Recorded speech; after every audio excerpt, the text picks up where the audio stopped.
I think this is a great day for the University of Texas. Yes. Yes. I think it's a great day. A sense of relief and a little celebration as UT Austin President Bill Powers is allowed to set his own terms for the end of his tenure.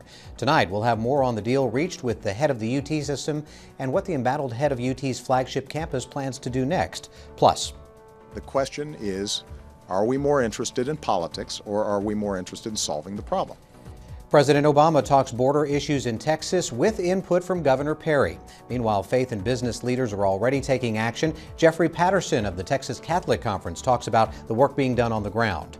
Plus, Julian Castro gets the green light from the Senate. We're bringing you the San Antonio mayor's reaction to his confirmation as HUD secretary, and the Quorum Report's Harvey Kronberg weighs in. Capitol Tonight starts right now.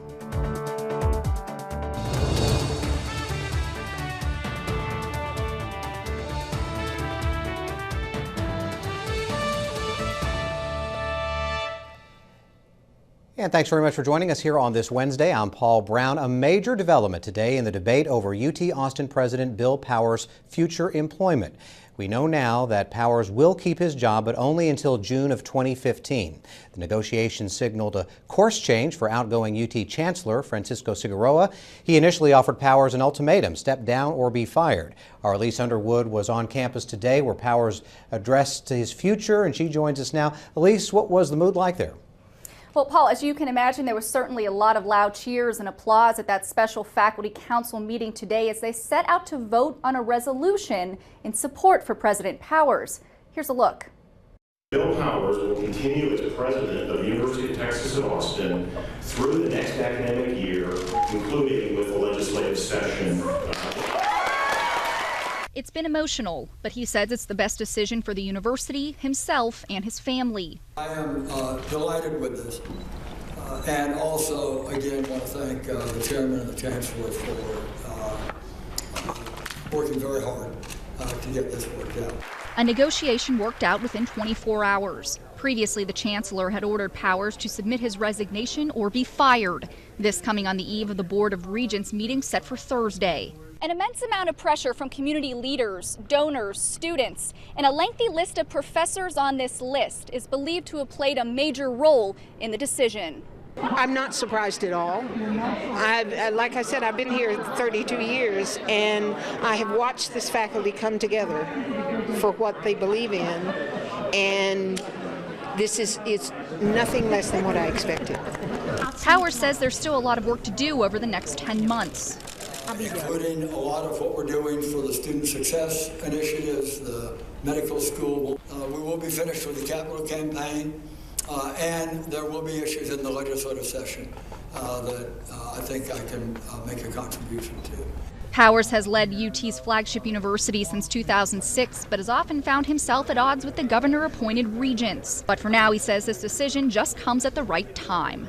And the highest honor and the blessing of my life to be here leading the University of Texas. While the question of Powers' employment is settled for now, another big question hangs over the UT system. UT Regent Wallace Hall is currently under criminal investigation in Travis County for the possible mishandling of student records. He's also been accused of abusing the system in an effort to oust President Powers. Meanwhile, a special committee is still drafting articles of impeachment against Hall in a process that could eventually see him removed from office. A lot of developments. Thanks very much, Elise. Absolutely. Turning now to the other big story of the day. President Barack Obama is in Texas and discussing the situation on the border. He hit the tarmac in Dallas this afternoon where he met with Governor Rick Perry. The two boarded Marine One where they had a 15-minute face-to-face conversation about the influx of Central American immigrants. Perry asked the president to deploy 1,000 National Guard troops to the border and to allow Predator drones to patrol the area for drug trafficking. He also called an end to the 2008 policy that allows immigrants from countries other than Mexico and Canada to stay here while awaiting deportation proceedings. Both the president and governor then took part in a larger meeting about the crisis with local and religious leaders. Afterward, the president gave his take on Perry's suggestions.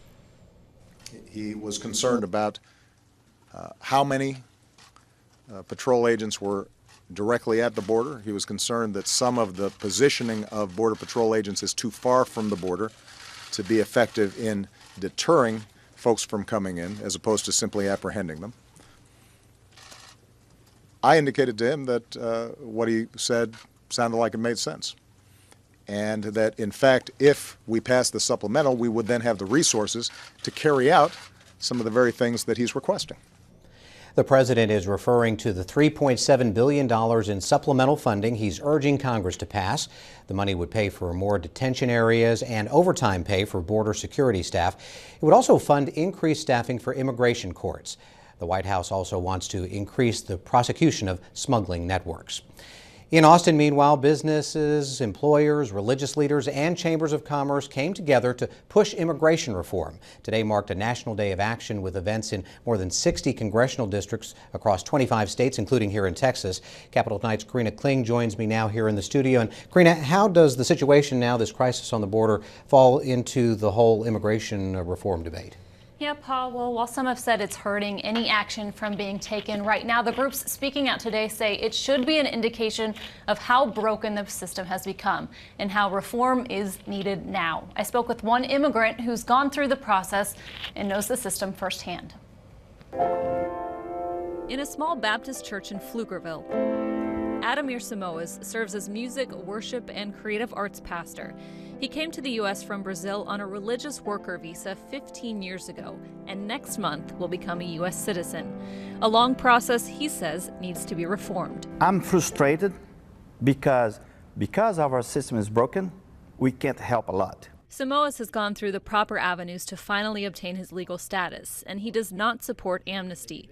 But he does see a need to find a way for the some 12 million undocumented immigrants already here to stay in the U.S. as they wait their turn. We need to fix that problem and give them the right to stay and work legally.